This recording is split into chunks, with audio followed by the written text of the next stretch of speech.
Olá, tudo bem com você? Olha só quem está aqui de volta.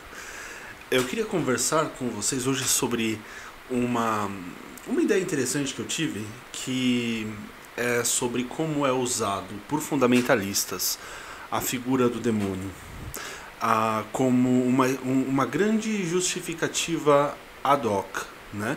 O que é uma justificativa ad hoc?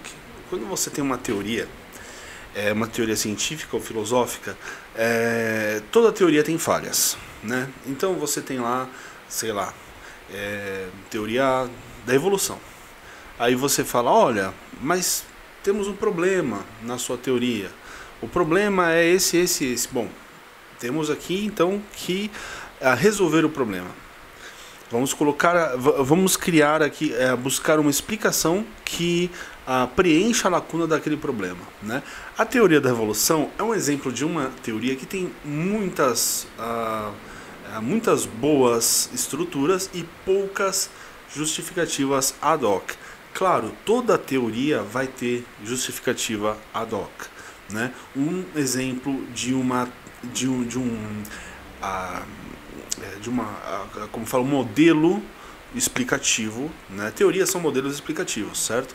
Um exemplo de um modelo explicativo que tinha muitas justificativas ad hoc era o modelo geocêntrico de Ptolomeu, né? E quando Copérnico propôs o seu modelo heliocêntrico, ele resolvia uma porção de justificativas ad hoc com uma única proposição. E se a Terra não estiver no centro do movimento todo? Né? Porque havia muitos movimentos complexos nos planetas e tudo mais, que não se explicava. Cada planeta parecia ter um tipo de lógica diferente no seu movimento, e não era movimento, os planetas principalmente não são movimentos constantes como as constelações, né? São movimentos que vão e voltam, diferente da Lua, que ela gira em torno da Terra, e diferente do Sol, né?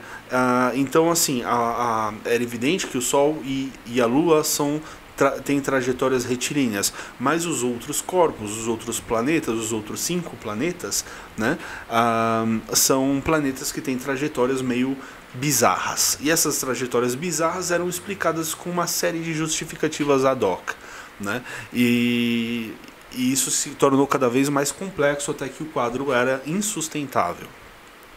Então a Copérnico apresentou o seu modelo copernicano, e isso fez uma revolução na forma como nós compreendemos aí a relação da Terra com os astros, né? A explicativa do Copérnico era melhor por conta da navalha de Ockham. Como vocês devem saber, Ockham foi um filósofo, né, do final da Idade Média, Guilherme de Ockham, ou William de Ockham, que pensou nessa teoria dizendo uma explicação, uma afirmação que explica mais coisas de forma mais simples é melhor do que uma teoria que precisa de várias afirmações para ser explicada. Então, na navalha de Ockham, ela tem assim, quando uma teoria ela dá conta do maior número de explicações, ela é uma teoria melhor do que a outra que dá conta de menos explicações. E aí, para você juntar muitas teorias e conseguir explicar o quadro todo, talvez não seja a questão. Então, veja, se alguém assistiu o Dr. House, vai lembrar disso aí, tá? No House, constantemente você tinha pacientes com quadros sintomáticos complexos, e aí os seus alunos, né, os outros médicos que ele tinha como se fossem alunos, falavam, olha, pode ser X, mas ele falou, tá, mas isso não explica tal sintoma. Bom, então pode ser X mais Y. Tá, mas isso não explica outro sintoma. Bom, então tem que ser X, Y e Z. Ele falou, bom, é muito improvável que esse paciente esteja com X, Y e Z ao mesmo tempo. Me dê uma resposta que explique todos os sintomas. Essa abordagem do House é a abordagem típica de Ockham, né? Quanto menos justificativas, quanto menos teorias necessárias para completar o quadro explicativo, melhor. Então, uma justificativa ad hoc é isso, é para preencher uma lacuna. onde faltam explicações mais sólidas. E me parece que quando você tem a cabeça de um fundamentalista religioso, seja lá esse fundamentalista de uma religião tradicional, ou seja de um tipo de seita, como se diz, seita secular, né? Ou então dessas seitas místicas bizarras, ou ciências seitas que misturam a ficção científica, tecnologia, coisas do tipo. Todas essas pessoas têm uma explicação, né, de por que eles estão certos quando quando as suas ideias são tão bizarras. Então, por exemplo, você pega um sujeito que acredita que existe a nova ordem mundial que governa tudo. Ora, como que ele prova isso? Bom, porque alguém um dia disse a nova ordem mundial. Bom, a nova ordem mundial, quem falou isso? Foi Obama que falou no discurso. Bom, Obama estava falando de uma configuração internacional de países, interesses e realidades econômicas e sociais. A nova ordem mundial acontece sempre que se muda alguma coisa. Então, nós temos, sei lá, no começo do século XX, a nova ordem mundial. Nós temos no começo do século X, a nova ordem mundial. Nós temos no começo do século VIII, a nova ordem mundial. E assim por diante. Mas aí como eles explicam? Eles explicam da seguinte maneira. Bom, existe um grupo secreto que governa tudo. E eles governam todas as coisas e você não sabe que eles governam inclusive você. Eles mandam na sua vida, eles escolhem o que você come, eles escolhem o que você assiste na televisão, eles escolhem as coisas que você compra no shopping. Uau, que foda! E como que eu sei que esses caras existem? Então, o fato de você não saber que eles existem é a prova de que eles existem, né? Uau, nossa, que gênio, que coisa maravilhosa. É uma grande justificativa ad hoc, a justificativa ad hoc mais bizarra de todas, né? E quando você pega religiões tradicionais, esse elemento oculto, né, o elemento que trabalha por trás das sombras, que trabalha por trás dos bastidores e das cortinas, que você não conhece, mas que influencia tudo e que está influenciando você agora, e que o fato de você não acreditar nele é exatamente isso que ele quer, chama-se diabo. Pensa bem.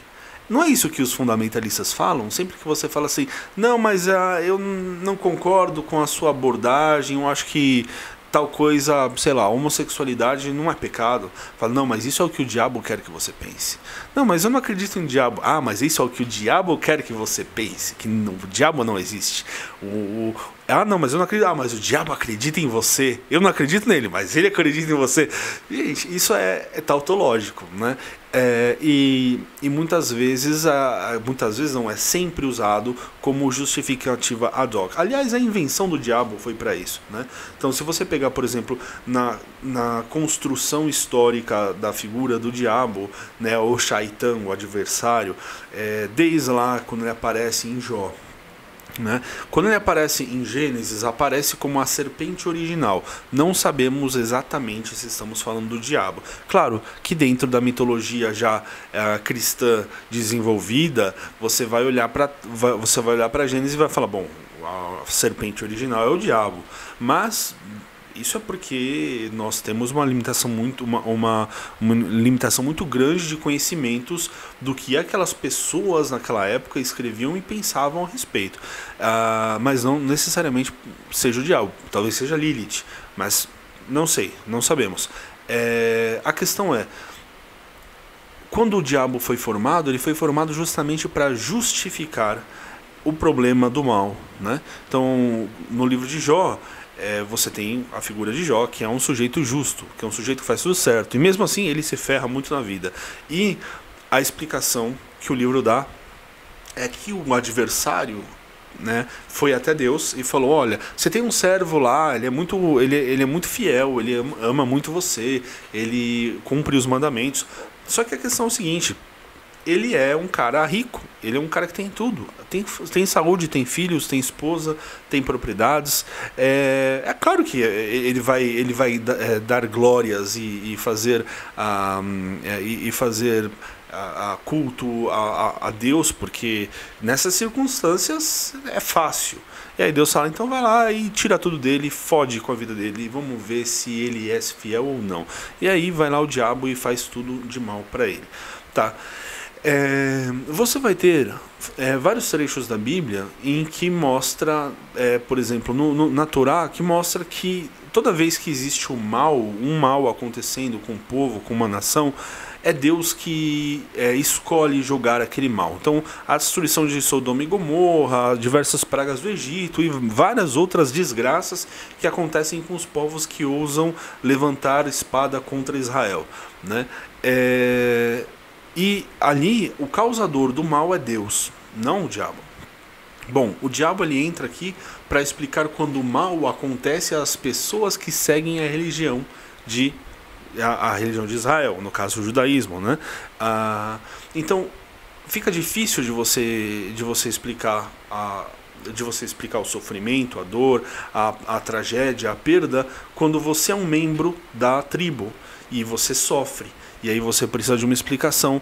A explicação tradicional da religião não dá conta. Quer dizer, por que Deus vai querer o meu mal se eu faço tudo o que é necessário, tudo o que Ele mandou e mesmo assim estou sofrendo? Bom, aí aparece a figura do diabo como o tentador, aquele que vai fazer você sofrer para que você, mesmo no sofrimento, continue escolhendo a seguir a religião e fazer a coisa que eles mandam, né? Então o demônio ele é a grande explicação ad hoc. Você sofre, é o demônio. Você tem problemas, é o demônio. Você tem coisas caóticas, é o demônio. Você ouve vozes, ouve línguas estranhas, fala coisas estranhas, é o demônio, sempre. Então é engraçado, é uma grande explicativa ad hoc e acho que a gente poderia simplesmente tentar explicar o mundo sem esse tipo de subterfúgio. Muito obrigado, falou, até a próxima. Tchau, tchau.